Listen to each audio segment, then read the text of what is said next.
Masih di Puli Talks dan masih bersama Madam Puli. Anda Betul. hari ini begitu cantik loh Madam Puli. Terima Apakah kasih mungkin Mas Anda telah Jaki. mengisi hati-hati Anda itu dengan sebuah yang positif? Pasti setiap pagi, setiap pagi bangun tidur ya, itu pastilah. Seberapa penting sih Madam Puli kita berbicara masalah lingkungan positif?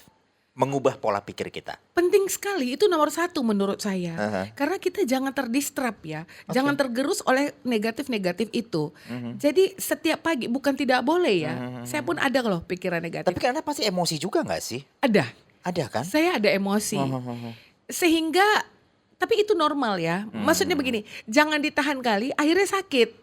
Oke. Jadi kalau mau emosi, emosi Emosi aja. aja Iya, gitu. emosi aja. Setelah itu ya minta maaf lagi. Kenapa saya berbicara ini? Karena kan ada juga hipnoterapi kan. Benar Nah, sekali. saya bisa membayangkan kalau Anda sedang menghipnoterapi itu orang yang menjerit, menangis, itu mengeluarkan semua ekspresinya, pasti Anda sudah sangat biasa dengan hal itu. Ya, sudah sangat biasa. Tapi Mhm. saya selalu memberikan ini ya. Ada satu hipnoterapi itu namanya tekniknya Gestalt terapi ya. Oke. Pada saat saya menghipnoterapi, ini bukan menghipnotis, beda ya. Beda ya, benar. Hipnoterapi, Ada bahasa hipnoterapi itu terapinya ya. ya, Oke. hipnoterapi itu sebenarnya bagaimana olah pikir daripada otak. Olah pikir daripada otak. Jadi, Gestalt terapi itu adalah salah satu satu apa ya? Satu sesi yang menurut saya sangat menarik. Ketika saya menghipnoterapi pasien saya, itu saya selalu memberikan kursi kosong di depan dia. Ketika dia tidur berarti di kaki dia gitu. Nah, saya bilang kok sama dia, saya akan hadirkan di kursi kosong itu sosok dia sendiri Mhm, mhm, mhm. gitu. Jadi gini ya, puli gitu. Nah, ketika saya udah mulai masuk memberikan satu trigger yang membuat dia, kan dia mau menghilangkan yang membuat dia itu tidak nyaman atau cemas gitu, anxiety.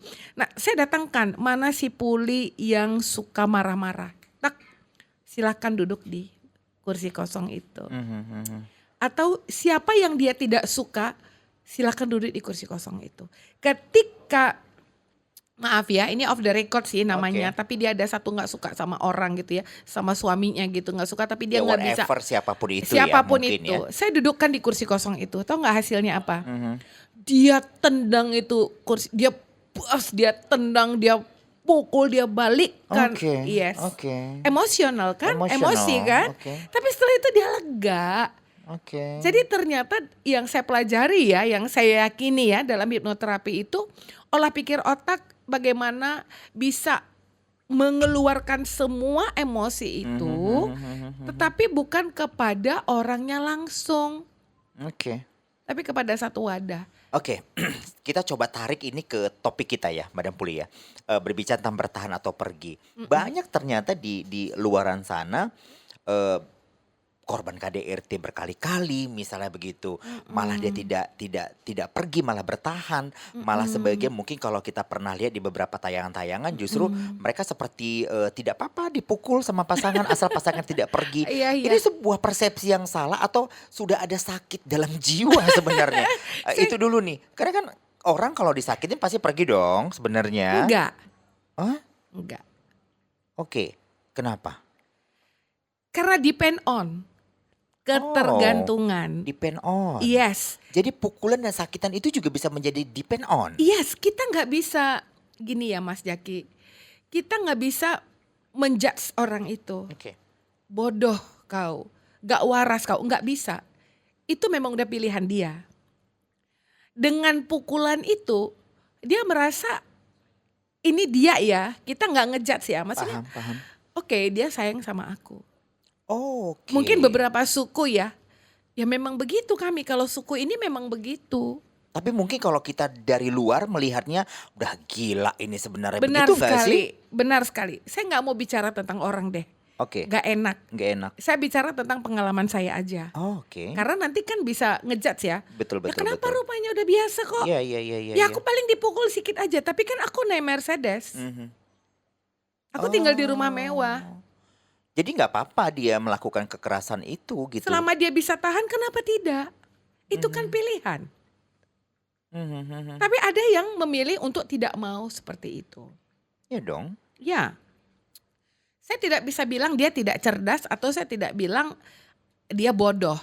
Dia mungkin Lagi-lagi cerdas, kita nggak boleh judge nggak ya. boleh judge. Ini yang membuat orang-orang itu merasa tidak nyaman ketika mau berinteraksi dengan siapapun. Banyak orang yang menutup diri. Karena ngejudge itu kan tidak baik ya, Betul. membuat mental kita sakit. Oke, saya cerita bagaimana ya, terus terang aja di sini saya juga salah satu korban KDRT. Ya. Tapi apa yang saya lakukan? Saya keluar dari rumah, saya pergi. Apa yang membuat ada keberanian dalam hati Madam Puli Iya. melakukan itu? Karena kalau kita pikir tadi tidak sedikit orang yang berpikir ya nggak ada masalah, mungkin itu depend on sebenarnya Ya, gitu. depend on. Tapi kenapa Anda akhirnya berani untuk bergerak? Karena saya menghargai diri saya. Kembali ke Yes. self esteem. Self esteem itu ketika kita menghargai diri kita. Oke. Kita tahu batasan diri kita, nggak hanya sekedar di KDRT. Kita dilahirkan sama orang tua kita, nggak sekedar hanya diserahkan kepada laki-laki yang tidak bertanggung jawab. Yes. Pikiran-pikiran itu muncul Madam Puli kalau boleh saya tahu pada saat kondisi seperti apa? Itu- Terparahkah? Titik Iya, terendah? terparah, titik terendah. Oke. Tadinya saya nggak mau. Pasti Karena- kan bertahan ya. Yes, karena selalu ada hope, selalu ada harapan. Mungkin dia berubah. Begitu kali ya. Itu klise. Semua orang berpikir seperti itu. Oke. Pasti dia berubah. Apalagi yang kuat dengan agama. Yang kuat dengan agama pasti punya pengharapan. Mhm. Pasti berubah. Apalagi kalau sudah masuk nih ya dari keluarga. Itu loh ada pamanmu itu si Anu. Pamanmu itu akhirnya baik dia sama istrinya. Akhirnya di ujung usianya yang sudah tua akhirnya dia baik. Karena dia gak punya tenaga lagi. Tapi dilihat istrinya gimana. Bener, saya bayangin itu Istrinya mental. udah stroke. Yes. So untuk apa hidup? Anak-anak gimana? Ayo. Banyak kesempatan yang akhirnya hilang kan. Kalau seandainya bisa mengubah diri lebih baik kan. Benar, karena ternyata dunia ini memang ternyata apa ya, hak kita untuk menikmati kehidupan dan melihat dunia loh. Hak kita. Oke, yang membuat Madam Puli akhirnya keluar dan bergerak adalah pada saat sadar mencintai diri sendiri. Mencintai diri sendiri dan yakin kalau diri saya ini pasti lebih baik ke depannya gitu loh. Dan sekarang Anda cukup cemerlang saya lihat. Oh amin, puji Tuhan, alhamdulillah. Oke, kita baca dulu Alhamdulillah. Madam Puli sudah ada nih di Puli Talks yang ingin coba bertanya ke Madam Puli. Iya. Ada Widi di Gaharu katanya. Iya, Suami saya yang kedua ini over mencintai saya. yes. Sehingga saya terlalu banyak larangan untuk melakukan banyak hal. Oke, termasuk mencuci baju saja saya dilarang katanya. Berkumpul dengan teman-teman saja saya selalu dipantaunya. Bahkan dia juga harus ikut. Oke, memang dia tidak KDRT kepada saya katanya. Tapi saya serasa jadi nggak bisa ngapain-ngapain gitu. Mau minta tips nih dari Madam bagaimana cara menjelaskan kepada suami saya. Suami saya ini terhadap sikap suami saya menurut saya ini berlebihan. Silahkan Madam. Deep talk Bicara dari hati ke hati. dan dalam. Oke. Itu harus dilihat momennya dulu. Mhm. Dengan siapa tadi? Mbak siapa? Widi, di Ibu Gaharu. Widi. Ibu Widi ini pernikahan kedua ya. Mhm. Pernikahan kedua. Bagi saya, Ibu Widi, maaf ya, saya juga sudah di pernikahan kedua. Mhm. Di pernikahan kedua ini, kita harus betul-betul membuat satu statement. Kalau saya ya, tadi cuci baju aja nggak boleh. Nggak boleh. Itu bagus banget. Mhm. Ngapain juga cuci baju? Ya, itu nggak penting juga, Bu Widi. Tapi kalau untuk bertemu dengan teman-teman, kita lihat dulu teman-temannya siapa. Mhm. Apakah dari masa lalu? Karena ini orang baru kan ada datang masuk. Kan suami kedua ini orang baru. Nah, Ibu Widi sudah memperkenalkan belum? Siapa teman-teman itu? Komunitasnya itu siapa? Itu dulu. Kalau memang dia mau ikut, ya ajak aja. Tapi lihat dulu karakternya daripada suami yang kedua ini gimana. Oke. Ya lihat dulu. Karena ini kan masing-masing ke pernikahan kedua ya. Masing-masing ada kecurigaan dong. Oke. Oke, tipsnya gini deh. Mulai berbicara hati ke hati dan katakan kalau saya ini buat jurnal nih, buku. Buat Ibu Widi buat mau apa? Saya mau bertemu teman-teman 1 minggu misalnya 2 kali gitu. Nah apa? Arisan kah? Atau pilates kah? Atau yoga? Atau zumba? Jadi jangan gini loh, kadang-kadang saya ngerti kok seperti suami saya. Kalau saya udah mulai ngomong-ngomong kongko-kongko di kafe, dia pasti bilang ini pasti ngomongnya nanti akan berantem.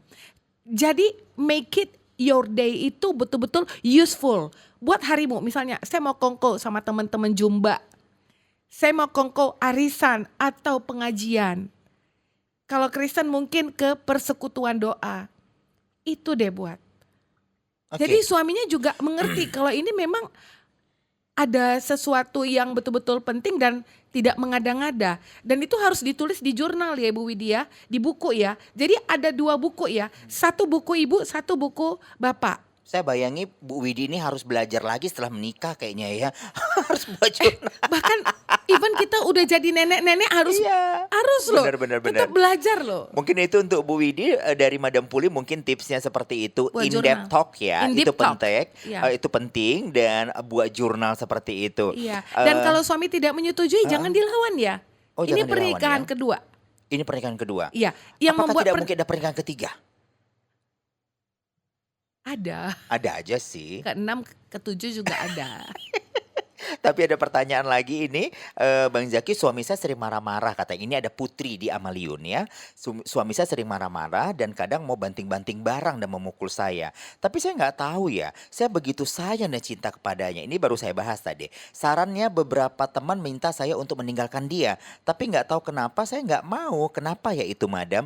Mungkin sedikit lagi Madam ingin mengulang. Tadi kita sudah sempat berbicara. Karena depend on tadi kalau nggak salah Putri ini ada kerjaannya enggak? Dia kasih tahu enggak? nggak kasih tahu Madam. Cuma dia berbagi aja bahwasannya dia punya suami yang sering marah-marah seperti ini. Dan dia sepertinya tidak apa-apa dipukul karena memang justru banyak teman yang menyarankan dia meninggalkan pasangannya tapi justru dia malah ingin bertahan. Bertahan untuk apa? Itu dulu. Itu dulu ya, Ya, itu dulu. Jadi Ibu Putri. Bu Putri. Ibu Putri, kamu hidup untuk apa? Itu dulu saya tanya. Hidupmu, kamu dilahirkan untuk apa? Orang tua kamu melahirkan kamu pasti tujuannya untuk menjadi seseorang, menjadi something, bukan nothing. Oke? Betul. Nah, sekarang kamu sudah berumah tangga, kamu harus menyanjung junjungan daripada orang tuamu gitu loh. Junjungan kita kan satu adalah Sang Pencipta, yang kedua adalah orang tua. Jadi apa daripada tujuan orang tuamu untuk membuatmu something, itu harus kamu junjung lagi gitu loh. Artinya mencintai diri sendiri. Ya maksudnya begini, orang tua tidak pernah memukul kamu gitu. Sementara kamu dipukul dan kamu bilang gak apa-apa karena kamu cinta. Cinta karena apa? Karena kamu tidak sanggup hidup sendiri?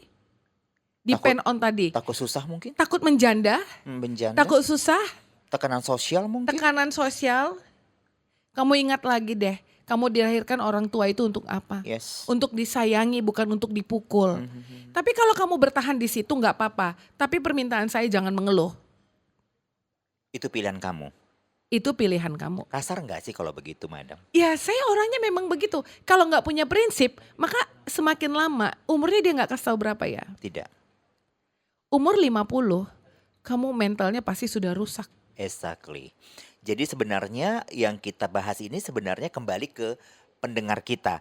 Kalau saran sebenarnya dari Madam sebenarnya ya sayangi diri sendiri. Kalau saya di Putri, saya keluar. Yes. Saya akan minta maaf kepada kedua orang tua saya. Di situ saya akan bahasa Medannya itu berjibaku. Oke. Saya tidak layak untuk dipukul. Saya tidak layak untuk dihina-dina. Karena ibu saya mengandung 9 bulan itu penuh pengorbanan. Dan ketika mengeluarkan saya itu, melahirkan itu taruhannya jiwa.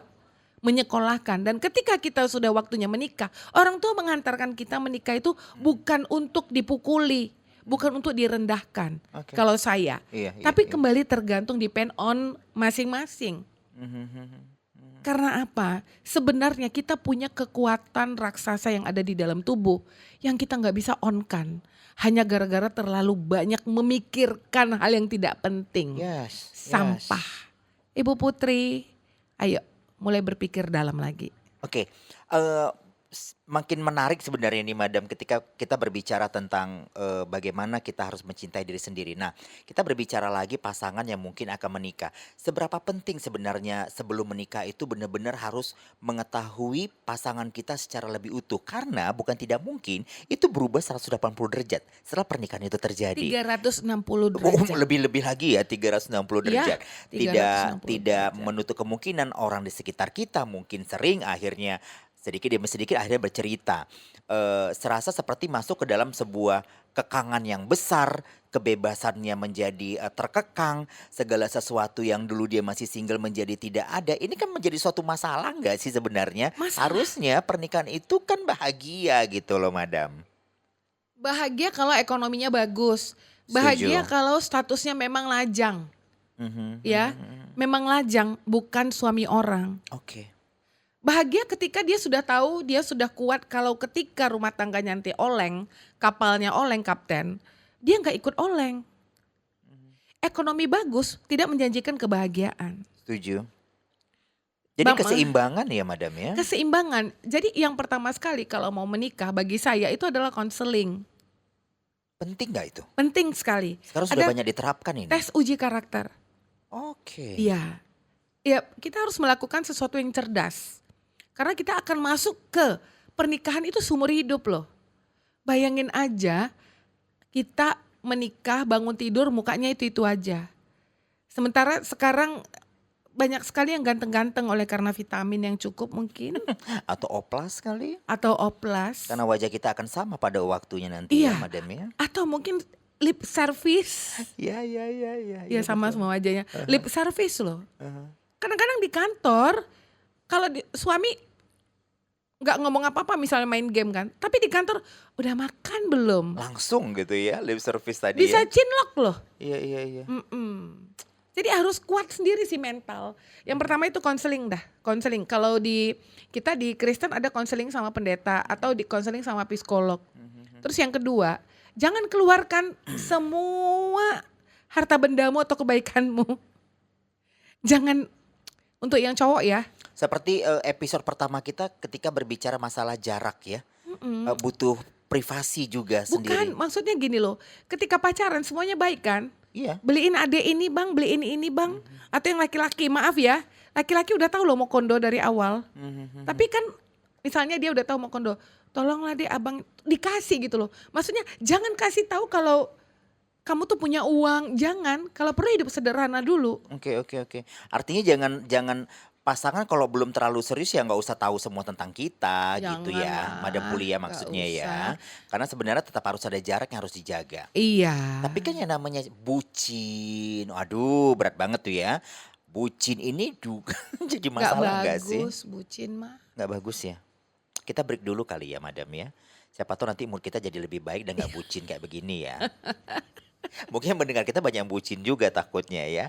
Jangan lupa Anda tetap terus mendengarkan Politox karena kita kembali nanti di segmen ketiga. Untuk itu jangan lupa follow juga untuk junctioncafe.id yang ada di Jalan Uskup Agung nomor 2. Anda bisa reservasi, follow IG-nya untuk bisa mendapatkan apapun yang Anda inginkan, barangkali untuk membuat acara atau juga mungkin ada event-event tertentu. Anda boleh pilih di junctioncafe.id. Kita kembali saat lagi. 2025 telah berakhir.